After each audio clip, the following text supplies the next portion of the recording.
It's a few days after Christmas, and I thought, what better thing to do on a lazy day off work than play around with my new Sunblade 1000. So, going to install um, NetBSD 7.0, Spark 64, of course, on the Sunblade. Logged in here on TTYA, serial console, so you can see what I'm doing.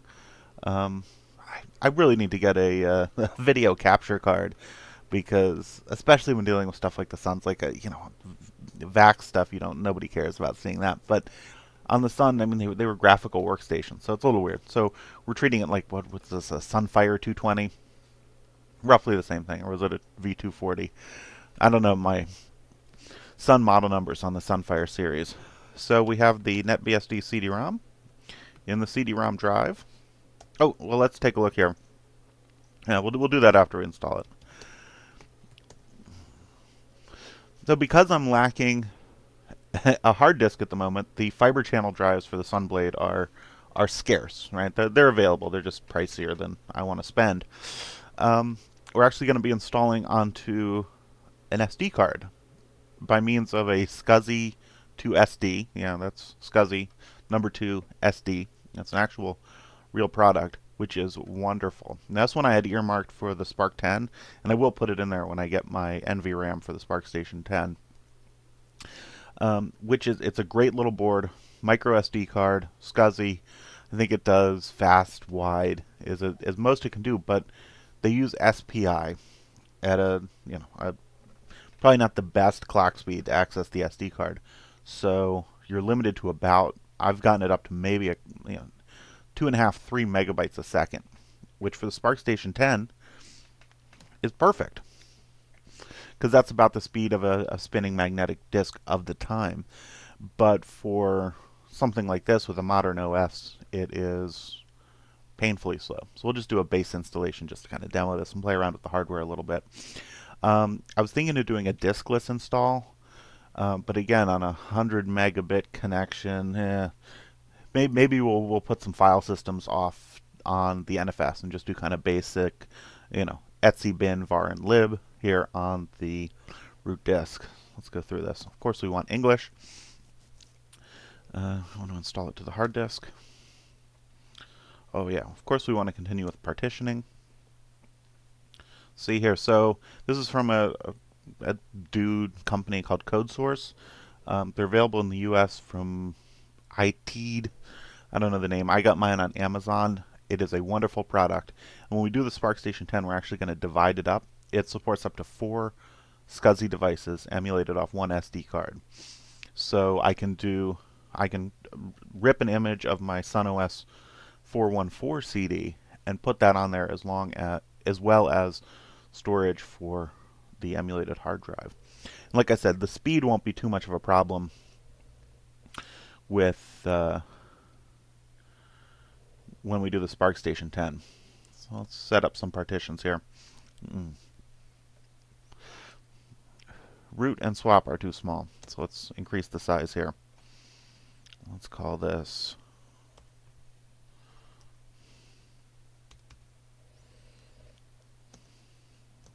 sorry, that was supposed to be 8,000. We'll make that 8 gigs, and I'll make this 1 gig.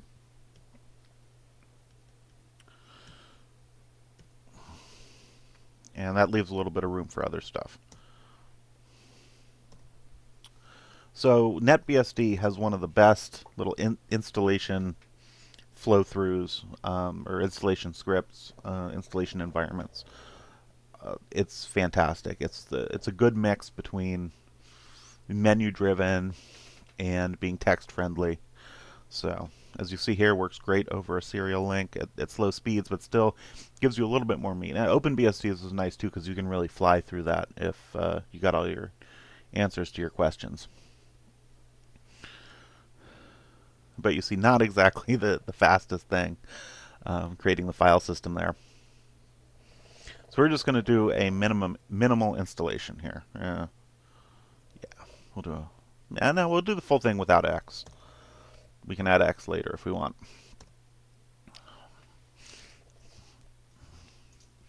Let's take a look at some of the speed here. So you see it's got up to about 2.5 megabytes a second. Um, those numbers are going to be with the progress bar, so take them with a grain of salt for actual disk speed.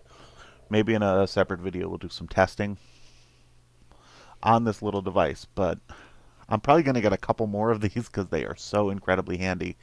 Um, and this will let me pull a spinning disk out of the microvacs. So maybe do, I don't know, a BSD. It doesn't really have a whole lot of memory for a BSD, but maybe VMS. But as you can see here, it's churning there a little bit. But it's not doing too badly. Again, on the SPARCstation 10, this would be like real 1994 speed drives. They could do about 2 to 3 megabytes a second, so not terribly bad.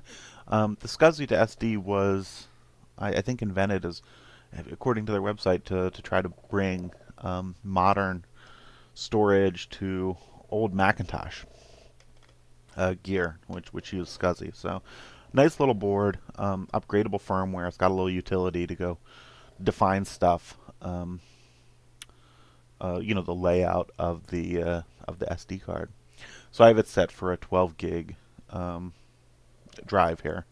And the other 4 gig, I was thinking I'd drop a Solaris DVD on just to try to play around with that. But the Sunblade only has a half gig of memory right now, which is a little low for Solaris 10. I can't seem to find my Solaris 9 Spark Media. I'm sure I'll dig it up somewhere. I'll probably use that. And then the Sunblade 1000 only supported, I think, some of the very latest, the most recent of Solaris 8s, which I have an earlier Solaris 8 media kit. But again, maybe I can beg someone at the office, see if they have old Solaris media. But for this purpose, half gig of memory is plenty for NetBSD. You might also do the same operation here with OpenBSD and note the differences. But you see here pulling out this install set, we're at about 1.5 megabytes a second. So Sunblade has an internal kind of fast wide SCSI bus, so 50-pin ribbon cable SCSI bus to drive the CD-ROM. Now, if I had it, it would also drive the floppy drive, the triple density floppy drive, which I saw a couple for about $10. I'm probably going to have to pick one up, just because, $15,000 Unix workstation with a floppy drive from the year 2000 would be pretty nice. Although can you even still buy floppies? I don't know. I haven't used one in years. I'm trying to remember the last time I used a floppy disk. It's been a long time. I mean, obviously on the Commodore side, use them pretty frequently. But I'm talking about the 3.5 inch discs. I'm sure they're still available. Somebody's still using them in a sewing machine or something, or a sampler, which is the other thing that this SCSI 2 SD, their website documents a lot of using these in samplers and other musical gear, synthesizers and stuff.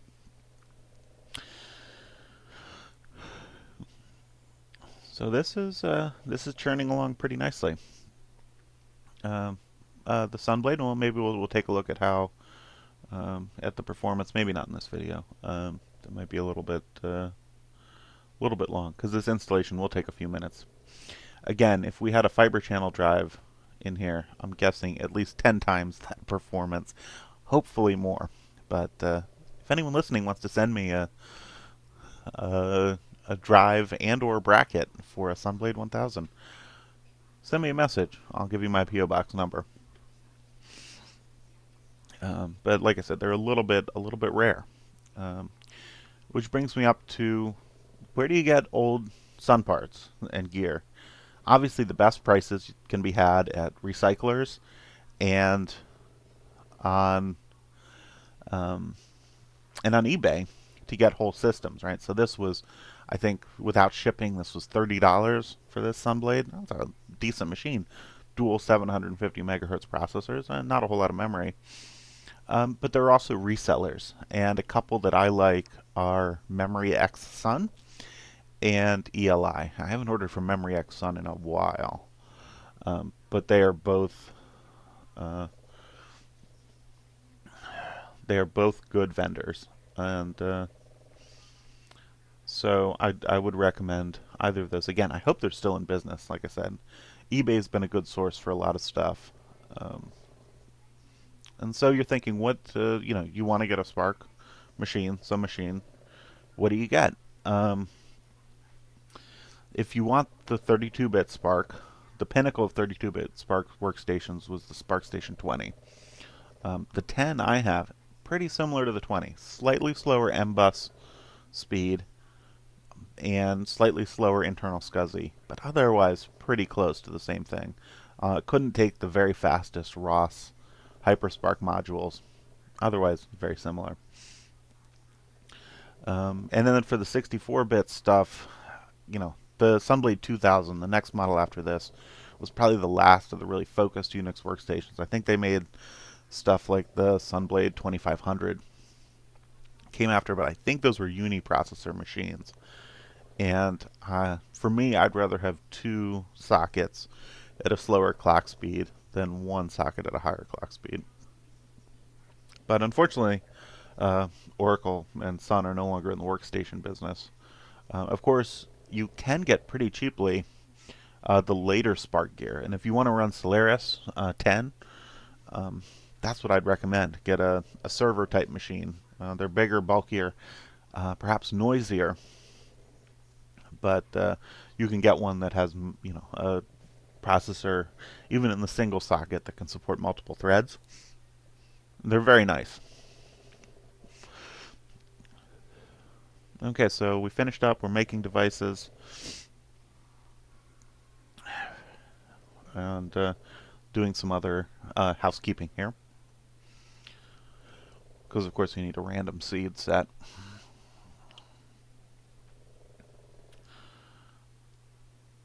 Um, so let's do a little bit of configuration here.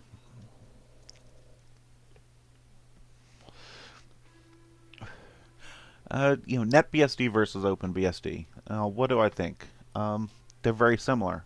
Um, OpenBSD, a fork of NetBSD. Uh, which one's better? I like them both. NetBSD supports more platforms. Other things like Spark 64 and VAX you'll get on both. So, yeah, which is the right one? I think it depends. OpenBSD has some really nice features. NetBSD also has some nice features.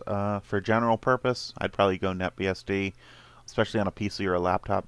For server use, especially for networking stuff, to take advantage of PF, I'd go with OpenBSD. Call this thing Sunblade, and we are in home.lan. And we'll give it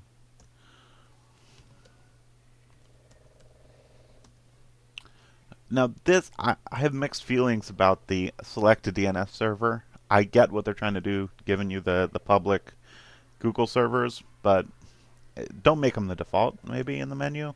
I don't know. Matter of opinion. I apologize if you hear snoring elderly dog in the background, but yeah, he's snoring an elderly. Not a whole lot I can do about it.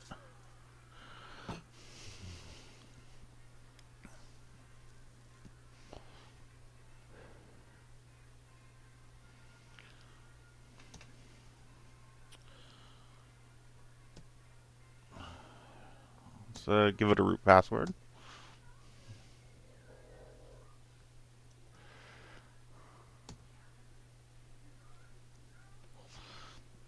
So a little slow here, right? So a lot of that will disappear with a proper disk.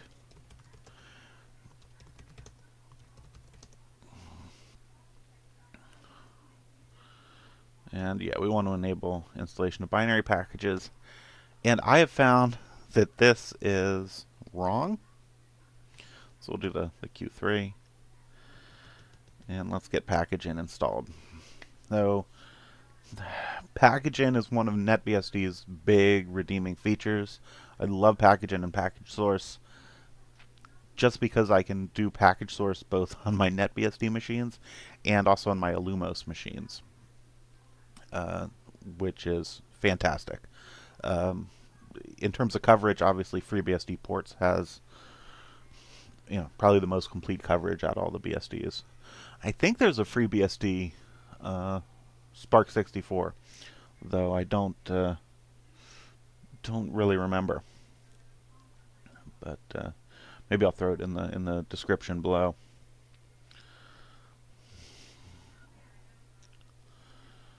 So once we go through this now, hopefully this week, speaking of Spark stuff, my NVRAM, the battery backed up RAM chip for my Spark Station 10 will arrive, and we'll get to mess around with some hardware and look under the hood of the Spark Station 10. So probably do a couple, split it up into a few videos of installing the new NVRAM and the new boot prom. So I'm running the ROS HyperSparks on that. It would be a 225R boot prom, and get that in place. And then obviously configuring and writing the new host ID and MAC address and checksum values in the NVRAM.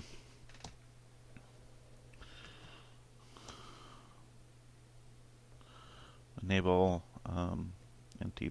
Yeah, let's do network time.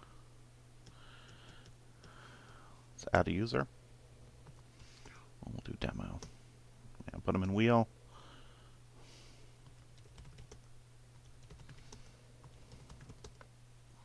I'm kind of tired of the prompt to say, "Oh, you have a bad password." These are my internal network machines. I can choose a simple password, not even a real word. So just it doesn't have any uppercase. It may be slightly easier to crack.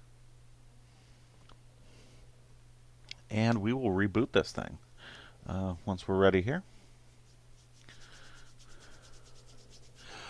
So one thing I have to apologize for these videos getting a little long. I like to talk, and these are things I'm passionate about. I don't know, leave a comment below if you just want shorter videos. We're looking at something different. Uh, you know, these it's really just what I'm playing with. I decide to post. But if there's anything you'd like me to see me doing with any of these machines, please let me know. And like I say, hopefully a few things to add into the mix here is a video capture, because that's where these workstations really shine. And I'm hoping to do that especially with the Spark Station 10, because open Windows is the Sun really had it figured out in the 90s. Things like the Spark stations and open Windows, open boot. I mean, I think we've regressed since then a little bit. I mean, yeah, I'm using XFCE here, but open Windows would work too. I mean, TWM works. Uh, so one thing is I don't have an NV alias, a non-volatile alias, set for the SCSI2SD. So, but I know it's on the same bus as the CD-ROM. So let's boot that. Let me do this. See what my SCSI devices are out here. Again, open boot prom. Wonderful. You can say, hey, what are my aliases? You could set a different alias. It's fantastic. So you have these short names for the device. Let me know if you want to see another video navigating and playing around more in open boot. It's really, really full featured. Okay, so we're target 0 is the SCSI2SD. So let me copy that.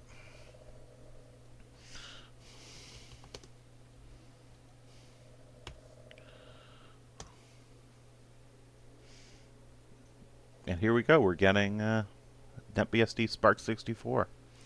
So a couple of comments. I don't think, and I will check this maybe later. I'll put if it turns out wrong, I'll put a note in the description. Is the fact that the BSDs don't seem to respect sending a break or the stop L1A, kind of getting a break back to the Open Boot Prom, which I thought was a great feature of the Sun gear. So this may take a moment or two to boot up. It's got to generate keys for things like SSH. Set the date here.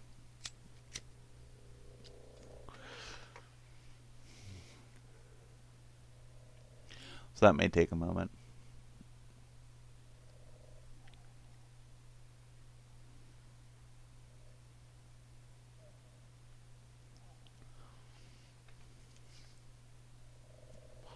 So there we go. So not terribly slow. Again, generating the keys here on, say, my microvax, that's like a whole evening affair.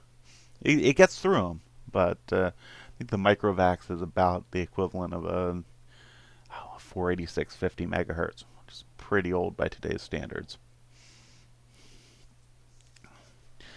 Let's go. Let's see if we can SSH in here.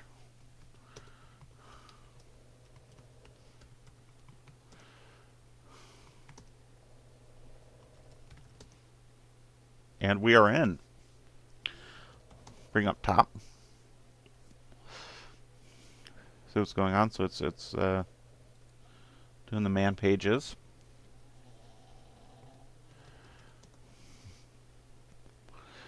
Now you can see we used up under a gig for NetBSD without X on Spark 64.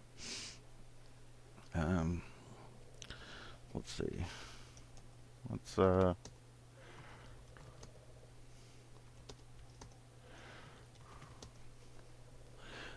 see if packaging will get us. Let's install JED.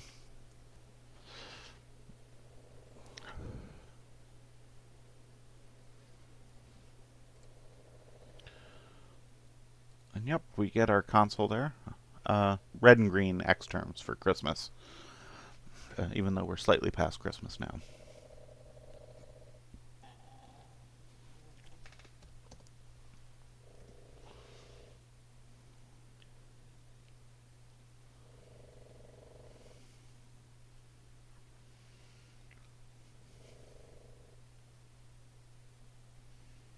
So that's not bad. Pretty speedy. Again, working with SCSI emulation that's on a good day maybe 2.5, 3 megabytes a second.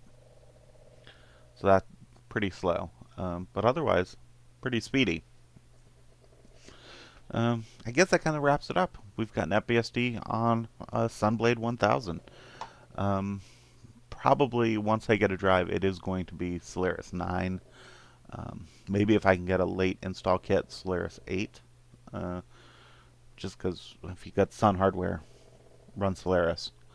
And then, of course, the SparkStation 10 will be SunOS 4.14. I'm hoping if the multiprocessing works.